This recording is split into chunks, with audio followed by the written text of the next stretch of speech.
No holistic है जैसे today's topic जो आज का टॉपिक है वो human resource in education field की एजुकेशन फील्ड में ह्यूमन रिसोर्स क्या क्या होते हैं। तो आज हम किसी एक टॉपिक को फोकस करेंगे, जैसे कि आज मैं हेड मास्टर पे फोकस करूँगा। तो इससे पहले सबसे पहले हमको जानना होगा कि ह्यूमन रिसोर्स क्या होता है और उसको एजुकेशन फील्ड में कैसे देखते हैं। ठीक है, मेरा नाम है मोहम्मद शाहदैन हयात। मैं central university of south Bihar का स्टूडेंट हूँ।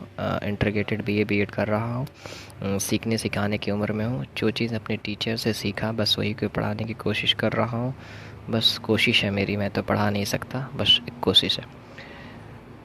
सबसे पहले जानेंगे ह्यूमन रिसोर्स क्या होता है। तो ह्यूमन रिसोर्स को समझने के लिए मैं कोटेशंस को बिल्ड कर रहा हूँ कि हम लोग ऑटोमोबाइल, एयरप्लेन, रेफ्रिजरेटर नहीं बनाते हैं, हम लोग इंसान बनाते हैं। अगर इंसान अच्छा नहीं बनेगा तो ये सामान का इस्तेमाल सही से नहीं किया जाएगा। मान लीजिए आपके घर में रेफ्रिजरेटर है, अगर इंसान ही नहीं है तो रेफ्रिजरेटर तो बेकार है, बेजार है। तो हम लोग इंसान बनाते हैं। तो हम लोगों को चाहिए कि इंसान को एक तरीके या तौर तरीके या सही डायरेक्शन में लीड हो तो एक अच्छा क्वालिटी प्रोड्यूस हो। तो ह्यूमन रिसोर्स का काम क्या है, ताकि उसको नॉलेज हो, उसको स्किल हो, उसको हैबिट है, उसको एटीट्यूड हो, तो उसके हर तरीके से तौर तरीका, उसके बोलने चालने विचारने का तरीका, सब चीज़ आए उसके अंदर। ये ह्यूमन रिसोर्स है, क्योंकि आपके पास रिसोर्स है। आप जानवर भी एक रिसोर्स है, लेकिन उसका इस्तेमाल किस तरह से किया जाए। इंसान एक खूबसूरत रिसोर्स है, उसको इस्तेमाल अच्छे से किया जाए ताकि वो अच्छा नॉलेज ले सके, अच्छा स्किल ले सके, अच्छा हैबिट फॉर्म कर सके, अच्छा एटीट्यूड हो सके उसके पास। ठीक है, एक ह्यूमन रिसोर्स का मैं कोटेशंस फिर से बिल्ड कर रहा हूँ। एप्पल्स लॉरेंस एक फेमस मैनेजमेंट एक्सपर्ट है। वो बोलते हैं कि अगर इंसान मैनेजमेंट एक तरीका है, प्री प्लान है, एक तौर तरीका दिमाग में बना लेना ताकि एक अच्छे इंसान को पैदा कर सके, ताकि अच्छा ह्यूमन परफॉर्मेंस बन सके।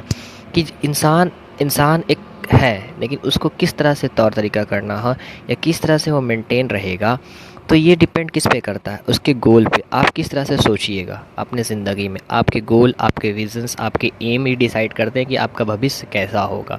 कोई इंसान बचपन में सोचता है अगर डॉक्टर बनना, तो बेसिकली उसी हिसाब से वो डिज़ाइन करेगा, मैनेज करेगा अपने आप को कि मुझे, हाँ, 10th के बाद मुझे ये करनी है, 12th के बाद मुझे IIT JEE नीट की प्रिपरेशन करनी है। तो एक तरह से ह्यूमन रिसोर्स है, उसने अपने प्री इस्टेब्लिश गोल पैदा किया। तो एक कोटेशंस और आते हैं, वो फर्दर ऐड करते हैं कि मैनेजर वेट नहीं करता है फ्यूचर को, वो मेक करता है फ्यूचर्स को। आप फ्यूचर को बनाइए, फ्यूचर का इंतज़ार मत कीजिए कि समय आएगा तो फिर करेंगे, 12th आएगा तो फिर करेंगे। तो इंसान अगर ख्वाहिश है डॉक्टर बनने के लिए तो 8 से 9 से 10 से लग जाता है थोड़ा थोड़ा बेसिक जानने के लिए, और उसके अंदर पढ़ाई की ललक होने लगती है। तो ऐसे करने के क्या होता है, वो फ्यूचर्स को बनाता है। They don't wait for the future, वो समय का फ्यूचर को वेट नहीं करता है बल्कि फ्यूचर बनाता है। ठीक, इसी बात मैनेजमेंट पे बिलीव करता है। तो इसी में मैनेजमेंट जितने एक्सपर्ट हैं वो बिलीव करते हैं कि पास्ट तो नो मोर, पास्ट तो ख़त्म हो गया और फ्यूचर भी अब चला जाएगा, पर फ्यूचर को मैनेज करना एक अच्छे से, एक तरीके से वो डिसाइड करेगा कि कैसा इंसान बन रहा है या कैसा ह्यूमन रिसोर्स को इस्टेब्लिश कर रहे हैं। तो देखिए, अब ह्यूमन रिसोर्स कंपोनेंट क्या क्या हो सकते हैं। इन द स्कूल पर्सपेक्टिव में हमने जाना कि ह्यूमन रिसोर्स क्या हैं या किस तरह से वो इस्तेमाल होते हैं, पर हमको देखना पड़ेगा कि एक एजुकेशन फील्ड में क्या क्या हो सकते हैं। सबसे पहला तो हेड मास्टर, मैं सॉरी बोल रहा हूँ, हेड मास्टर इंटरप्रेट नहीं कर सकते, हेड मिस्ट्रेस भी हो सकता है, प्रिंसिपल भी हो सकता है। ये जेंडर इशू मत कीजिएगा कभी ज़िंदगी में क्रिएट, मेरे से मिस्टेक हो गया, I am sorry for that. Teacher भी हो सकते हैं, पीपल्स बच्चे भी हो सकते हैं, ऑफिस के स्टाफ भी हो सकते हैं, मैनेजमेंट कमेटी भी हो सकते हैं, जितने दाई हैं, चाहे दाई आपके बचपन में दाई रखते हैं वो भी हो सकते हैं। मतलब क्लास का इस ह्यूमन रिसोर्सेज क्या है, फ्रॉम स्टाफ से लेकर के, टीचर से लेकर के, मैनेजमेंट कमेटी से लेकर के, हर वो अंग स्कूल को जो बना रहा है वो है स्कूल रिसोर्सेज है, ह्यूमन रिसोर्सेज है स्कूल के पर्सपेक्टिव में। सबसे पहला जो बात होगा, मैं बेसिकली इसको डिज़ाइन कर रहा हूँ अलग अलग डिज़ाइन में। तो मैं अभी जो डिस्कस करूँगा सिर्फ हेड मास्टर्स को डिस्टेंस करूँगा या प्रिंसिपल को डिस्टेंस करूँगा। मैं पहले भी इंटरप्रेट कर रहा हूँ कि आप हेड मास्टर ना बोलें, आप प्रिंसिपल्स बोले या हेड मिस्ट्रेस भी बोले और हेड मास्टर्स भी बोले, क्योंकि जेंडर बायस नहीं होना है मुझे। We have to be neutral in gender. ठीक है, तो सबसे पहले देखिए, सुल्तान मोइनुद्दीन बोलते हैं कि अगर एक स्कूल को टीचर अकेले नहीं काम कर सकता है, उसे एक ग्रुप में होना चाहिए। क्या बोलते हैं कि नो स्कूल, कोई कोई स्कूल तरक्की नहीं कर सकता अगर वो इंडिविजुअल काम हो। उसको लीड करने के लिए कोई लीडर होना ज़रूरी है। किसी चीज़ को या किसी कौम को लीड करने के लिए एक लीडर का होना बहुत ज़रूरी है। तो लीडर क्या होता है? लीडर वो क्वालिटी होता है कि जिस पे आप मेंटेन कर सके, जिसको तरीका पता हो क्या करना है नहीं करना है। मैं एक बुक रेफ़र कर रहा हूँ, स्टार्ट विथ वाई, साइमन सैनिक की बुक है, आप उसे कभी पढ़िएगा। वो लीडरशिप क्वालिटी पे भी डिपेंड करता है कि लीडर को कैसा होना चाहिए। एक लीडर अब्राहम लिंकन भी थे, एक लीडर महात्मा गांधी थे जो धोती कुर्ता पे पूरे समाज को बदल दिया और आज़ादी दिलाई। तो ये लीडर भी हो सकता है। वही लीडर, वही क्वालिटी, वही चीज़ एक टीचर में, एक प्रिंसिपल्स में, एक हेड मास्टर में, एक मिनिस्ट्री में देखना चाहिए। वो एजुकेशन प्रोसेस का हब है, वो सेंटर है, वो वहीं से तो बुनियादी स्ट्रक्चर चलता है। उसके जो फैसले होंगे वो पूरे स्कूल को चलाएंगे। सक्सेस डिपेंड किस पे करेगा? जिस तरह का टीचर होगा, जिस तरह का प्रिंसिपल, एक बात याद रखिए, जिस तरह का लीडर होगा उसी तरह का समाज बनेगा।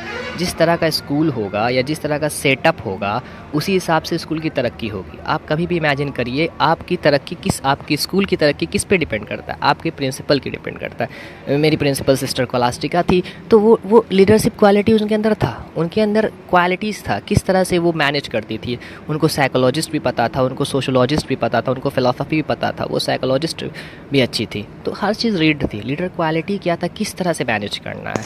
तो एक लीडर होता है, एक तरीका होता है। तो आपके ज़िंदगी में भी अच्छी प्रिंसिपल होगी। आप प्रिंसिपल को मेंशन कीजिए कमेंट बॉक्स में कि आप कैसे प्रिंसिपल, कौन कौन प्रिंसिपल थी जो आपको लीड किया। Mention in the comment box. हाँ, तो एक बात बताए, great mistress and great school make a great. अगर अच्छा मास्टर होगा तो अच्छा स्कूल बनेगा, स्कूल की भी तरक्की होगी। एक कोटेशन है डब्ल्यू रे बर्न का, मुझे अच्छी लगी, मैं कोटेशन को मेंशन कर रहा हूँ कि स्कूल का head master captain of the ship में। जिस तरह से एक समंदर में कितने तूफ़ान, कितनी आंधी होने के बावजूद भी वो कैप्टन पूरे मल्लाह पूरा पार कर जाता है, उसी तरह से स्कूल है। आपके पास परेशानी में आएंगी, कभी आपको सूरज को भी देखना पड़ेगा, कभी आपको तपते सूरज को देखना पड़ेगा, कभी शाम को देखना पड़ेगा।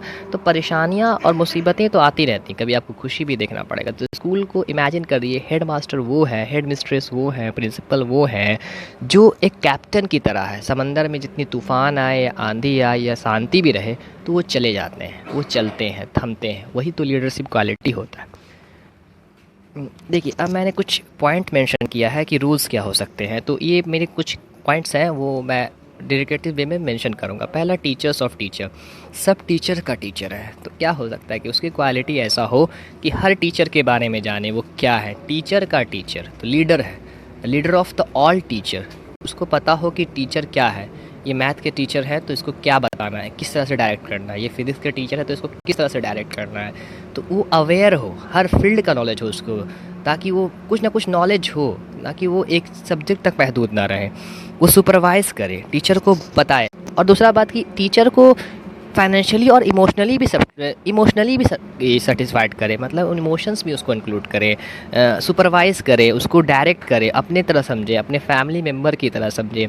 तो लीडर का सबसे बड़ा इंपॉर्टेंट क्वालिटी होता है। प्रिंसिपल का इंपॉर्टेंट क्वालिटी होता है डिसिप्लिन हो। डिसिप्लिन के बिना तो ज़िंदगी अधूरी है। एक लीडर को डिसिप्लिन होना चाहिए, क्योंकि आपका जैसा डिसिप्लिन होगा, आपके बच्चे भी उसे इंक्लूड करेंगे, आपके टीचर को भी इंक्लूड करेंगे। आप बोल रहे हैं जल्दी उठने के लिए, तो आप खुद नहीं उठ पा रहे हैं तो वो अमल नहीं कर पाएंगे। तो एक सा होता है ना, जिस तरह का पेरेंट्स का डिसिप्लिन होता है वो बच्चे में इनकलकेट हो जाता है। अगर बच्चा देखता है कि मेरा पेरेंट्स जल्दी उठ जाते हैं तो वो जल्दी उठने की कोशिश करता है। तो वो टीचर में डिसिप्लिन होना चाहिए, वो कायदा, वो असूल। वो साइकोलॉजिस्ट होना चाहिए। ऑब्वियसली साइकोलॉजी पढ़ना ज़रूरी है, किस तरह का बच्चा है, इंडिविजुअल डिफरेंस जानना, बच्चे के नेचर्स को जानना। तो एक साइकोलॉजिस्ट भी होना ज़रूरी है। पेरेंट्स आ रहे हैं तो पेरेंट्स में प्रॉब्लम्स क्या हैं, उसके सॉल्यूशन निकालना, उसके इमोशंस को जानना, स्ट्रेस को जानना। तो ये साइकोलॉजिस्ट भी होना बहुत बड़ा इंपॉर्टेंट रोल प्ले करता है। फाइनेंशियर भी होना चाहिए, पैसे किस तरह से रोल करेगा, बजट कितना खर्चा है, किधर पैसा क्या लगाएंगे या किस तरह से स्पेंड करेंगे, तो ये भी होना चाहिए। लॉयर भी होना चाहिए, should aware by the law, क्योंकि आप समाज में रह रहे हैं, किसी लॉ के बैंड में रह रहे हैं, तो समाज में लॉ के मुताबिक आपको करना होगा। Then you have to be sociologist. लॉजिस्ट क्यों? बिकॉज आप समाज के अंग हैं, आपको समाज को समझना होगा, समाज के गौर फिक्र को समझना होगा। आप जिस समाज में स्कूल को इस्टेब्लिश कर रहे हैं, उस समाज के क्या डिमांड है उसको फिलफिल अपने स्कूल में करेंगे, या किस तरह से कल्चर हेरिटेज है या किस तरह से नॉर्म्स है, समाज के कल्चर हैं, एथिक्स हैं, आपको जानना होगा। तो सोशोलॉजिस्ट भी हो सकते हैं, टेक्निकल एक्सपर्ट भी हो सकते हैं। टेक्निकल एक्सपर्ट मींस व्हाट, कि उसको इवैल्यूएशन पैटर्न आना चाहिए, किस तरह से इवैल्यूएशन होगा, किस तरह से असेसमेंट होगा या किस तरह से प्रोसेस वे होगा। तो he should aware of that, कि वो अवेयर होना चाहिए कि किस तरह से इवैल्यूएट होगा। Expert of the group dynamics, dynamics means क्या, कि हर चीज़ का तजुर्बा होना चाहिए, ना कि एक चीज़ का तजुर्बा होना चाहिए। Every dynamical field he has to be experience, मतलब उसको एक्सपीरियंस होना चाहिए हर डायनामिक फील्ड का, हर चीज़ का, हर तौर तरीक़ा का। कि किसी ग्रुप के मीटिंग में रहे तो आप इमेजिन कर दिए कंपनी की मीटिंग है, उसका एक जो हेड है वो डायनामिक करेगा, हर के दिमाग को समझे। तो लीडर क्या हो सकता है, एक ऑर्गेनाइजेशन हो सकता है, obviously he has to organize the school. Leader governor भी हो सकता है, बिजनेस भी हो सकता है, बिजनेसमैन भी हो सकता है, गाइडर भी हो सकता है, फिलोसोफर भी हो सकता है, एंड सो फोर। बहुत सारे हैं लीडर की क्वालिटीज़। बेसिकली हेड ड्यूटीज़ क्या क्या हो सकती हैं, स्टूडेंट के पर्सपेक्टिव में ड्यूटीज़ हैं, स्कूल के पर्सपेक्टिव में ड्यूटीज़ हैं, एनजीओ के पर्सपेक्टिव में ड्यूटीज़ हैं, मैनेजिंग कमेटी के पर्सपेक्टिव में ड्यूटीज़ हैं, स्टेट एजुकेशन में ड्यूटीज़ हैं। तो आप देखिएगा कि नेशनल एजुकेशन पॉलिसी 1986 में मेंशन किया गया है और उसको रिवाइज़ किया गया 1992 में। वहाँ पे क्या कॉन्सेप्ट को हटाया गया, मैनेजमेंट को डेमोक्रेटिक मैनेजमेंट किया गया, पहले ऑटोक्रेटिक था। आप मुथुस्वामी कमेटी 1990 में जाके देखिएगा, वहाँ पे मेंशन किया गया है कि आपको अगर किसी संस्था को चलाने के लिए आपको हर चीज़ को लाना पड़ेगा, आपको एनजीओ को लाना पड़ेगा, स्टेट बोर्ड को लाना पड़ेगा, कम्युनिटी को लाना पड़ेगा, ताकि हर अंग हो, डेमोक्रेटिक वे हो, ट्रेडिशनल सिस्टम को हो, जो आज एनईपी भी बात करता है 2020। तो आप मेंशन को कर सकते हैं। तो आप देख सकते हैं हेडमास्टर की कितनी जिम्मेदारियाँ हैं। पहला रोल इन प्लानिंग, और प्लानिंग क्या है, उसको हर चीज़ प्लान करना होगा, किस तरह से सुबह का दिनचर्या प्लान करना होगा, टाइम टेबल प्लान करना होगा, स्कूल मैनेजमेंट को प्लान करना होगा, एवरी सीक्वेंस। आप अपने स्कूल को इमेजिन करिए कितनी चीज़ें प्लानिंग होते हैं। मान लीजिए रिपब्लिक डे ही सेटअप हो रही है तो everything has to be plan. फिर ऑर्गेनाइज करना होगा, बेसिक बहुत सारे कमेटी को ऑर्गेनाइज करना होगा, कि कोई ये डिपार्टमेंट की कमेटी है, कोई वो डिपार्टमेंट, स्पोर्ट डिपार्टमेंट की कमेटी है, तो he has to organize. Teaching role, उसको रोल भी पढ़ना पड़ेगा, उसको पकड़ना पड़ेगा कि कौन टीचर किस तरह का है। ये टीचर फिजिक्स के लिए अच्छा है तो इसको फिजिक्स देना पड़ेगा, ना कि फिजिक्स के टीचर को मैथ पढ़ाने दे दिया, मैथ के टीचर को फिजिक्स पढ़ाने दे, तो हो सकता है। लेकिन कभी कभी ना कि मैथ के टीचर को हिंदी पढ़ाने दे दी और हिंदी के टीचर को मैथ पढ़ाने दे दिया, जिसकी जो सलाहियत है उसी मुताबिक काम करे। तो आपको ये भी देखना पड़ेगा, जैसे मैंने एग्जांपल में कोटेट करते मिस्टेक किया, अगर फिजिक्स का टीचर अच्छा थोड़ा सा मैथ पढ़ा सकता तो उससे भी काम निकालिए मैथ के लिए। टीचर को ऑर्गेनाइज करना पड़ेगा, फिजिक्स के टीचर को थोड़ा सा लिंक कर दिया मैथ्स में, ताकि यूटिलाइज़ कर सके ह्यूमन रिसोर्सेज को। सुपरवाइजिंग करना पड़ेगा, कभी कभी सुपरवाइजिंग सीन करना पड़ेगा, जिस तरह से बाप माँ बच्चे को सुपरवाइज़ करते हैं उस हिसाब से आपको टीचर से स्विच करना पड़ेगा, देखना पड़ेगा कहाँ वो गलत कर रहा है।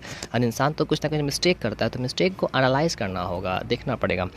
फिर गाइडेंस भी होना चाहिए, obviously he has to guide the thing. Guider है वो हर चीज़ में गाइडिंग करेगा, guiding in the field of कि उसको कहीं भी फंस जाए, कोई प्रॉब्लम हो जाए, या फैमिली प्रॉब्लम, फाइनेंशियल प्रॉब्लम, तो उसको हर चीज़ को देखना पड़ेगा। या कभी कभी मिस्टेक हो जाए, या कभी कभी पढ़ाने में गलती हो जाए, टीचिंग लर्निंग प्रोसेस में उसको गाइड करेगा। ऑब्वियसली टीचर ही हेड मास्टर या प्रिंसिपल का बहुत बड़ा इंपॉर्टेंट रोल है। फिर रिलेशनशिप मेंटेन करेगा, और रिलेशन तो करना पड़ेगा, आपको फैमिली बना के फैमिली की तरह ही रहना पड़ेगा। अगर अच्छा प्रिंसिपल और अच्छा लीडर बनना चाहते हैं, या अच्छा प्रिंसिपल, अच्छा हेड मास्टर, हेड मिस्ट्रेस बनना चाहते हैं, तो आपको फैमिली लाना पड़ेगा। इमोशनल होगा, we are human being. Aristotle ने कहा था कि man is a social animal, अगर सोशल निकाल दे तो एनिमल हो जाएंगे। सोशल रहने के लिए सबसे बड़ा इंपॉर्टेंट क्या है, रिलेशन बनाना, क्योंकि हम समाज में रह रहे हैं। इमोशनली स्टेबली करना, फिर एडमिनिस्ट्रेशन वर्क भी करना पड़ेगा, कभी कभी डॉक्यूमेंटल वर्क, ये वर्क, बहुत सारे वर्क्स होते हैं। तो एडमिनिस्ट्रेशन का सेक्टर मैंने डिस्कस किया, आप आई बटन दबा के देख सकते हैं, स्कूल मैनेजमेंट में, एडमिनिस्ट्रेशन सेगमेंट में। Thank you for watching, do like, share and subscribe and lots of work to मेरे फ्रेंड्स। नेक्स्ट टॉपिक होगी टीचर्स पे, आप कंटिन्यू रहें, मैं अपडेट रहूँगा। Thank you.